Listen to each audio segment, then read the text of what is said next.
Okay, here we go. Here's an interesting camera. Very weird. This is a Univex A8 from the late 1930s. This camera was marketed as a budget camera for people with not very much money. It probably cost $10 when they were new. And they don't have the standard things normal, like regular 8mm cameras do. Like, this is not a D-mount lens. This is one of their proprietary lenses and mounts.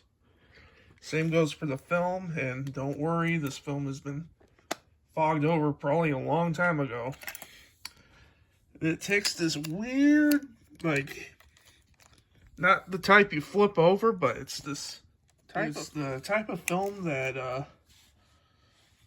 I don't know, you don't flip it over. It's actually 30 feet in length, and it costs 60 cents. Reel, it's their own proprietary reel type of film, so you had to deal with that. This is where you wind it, and mine doesn't wind, or shutter doesn't fire either. It's stuck. These, these did not have governors or anything, so. But these were probably a lot of people's first foray into home movies.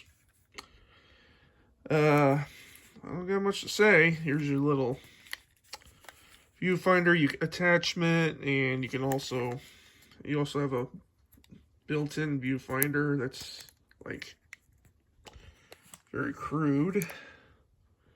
Just look through that, and yeah,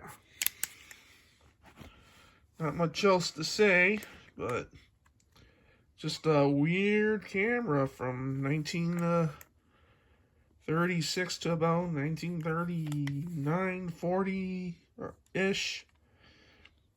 So yeah, thank you.